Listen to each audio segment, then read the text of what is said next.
नमस्कार दोस्तों। लोकसभा चुनाव की बिसात बीत चुकी है और हर तरफ सरगर्मी है। हर कोई ये आकलन कर रहा है कि किस सीट से किसको टिकट मिलेगा और कौन सी पार्टी इस बार किस गठबंधन में होगी। तो चलिए आज मैं बात करता हूँ बिहार की। और बिहार की वो पार्टी जिसे कि लोग मौसम वैज्ञानिक के नाम से जानते थे, परंतु अब तो रामविलास पासवान नहीं रहे। परंतु उनके नहीं रहने के बाद जिस प्रकार से उनके परिवार में फूट पड़ा और उनके जो भाई थे रामचंद्र पासवान, उन्होंने अलग पार्टी बना ली और उनके जो बेटे हैं चिराग पासवान, वो अलग रास्ते पे चल चुके हैं। अब लेकिन बात करते हैं इस बार के चुनाव की। और इस बार के चुनाव में जो टशन है वो हाजीपुर सीट को लेकर के है।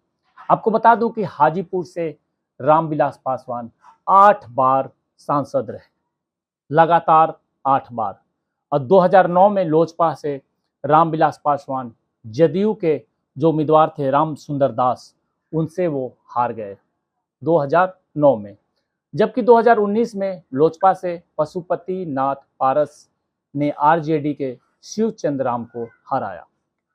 और इसके अलावा 1977, 1980, 1989, 1996, 1998, 1999, 2004 में यहाँ से रामविलास पासवान ने जीत दर्ज की। यानी कि ये उनका घरेलू और ये काफी पकड़ वाला सीट रहा। अब इस बार जो लड़ाई है, इस बार उनके जो बेटे हैं चिराग पासवान, वो ये कहते हैं कि हाजीपुर सीट से हम चुनाव लड़ेंगे। वहीं दूसरी तरफ पशुपति पारस जो कि रामविलास पासवान के भाई हैं, उनका दावा है कि वो इस सीट से चुनाव लड़ेंगे।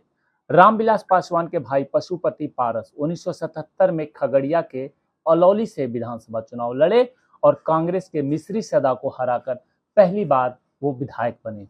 और साल 1985 में एलकेडी के टिकट पर अलौली से चुनाव फिर लड़े और कांग्रेस के बाजेश्वर पासवान को हरा करके दूसरी बार जीत हासिल की। और साल 1995 में जदयू के टिकट पर अलौली से चुनाव लड़ा और कांग्रेस के मिश्री सदा को भी हराया। इस प्रकार से वो लगातार चुनाव जीतते रहे। और साल 2019 में उनके राजनीतिक कैरियर में एक अचानक बड़ा बदलाव हुआ। लोकसभा चुनाव में सेहत खराब होने के कारण उन्होंने रामविलास पासवान ने अपनी हाजीपुर की जो सीट थी, जो लगातार 8 बार सांसद रहे हाजीपुर से रामविलास पासवान, वो सीट उन्होंने अपने भाई पशुपति पारस को दे दी।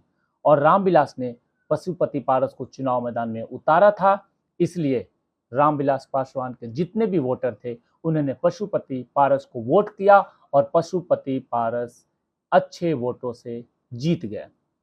अब बात करते हैं उनके बेटे की। अब जब चिराग पासवान जो कि लगातार अपने पिता की विरासत को संभाल रहे थे, लेकिन जैसे जैसे नज़दीक समय आते गया और रामविलास पासवान की जब देहांत हो गया, उसके बाद परिवार में ही फूट पड़ी और जो पशुपति पारस हैं वो 5 सांसदों को लेकर के अलग हो गए और उसके एवज में उन्हें सरकार में मिनिस्टर का भी पद मिल गया। और वहीं जो चिराग हैं वो अलग थलग पड़ गए, अकेला पड़ गए।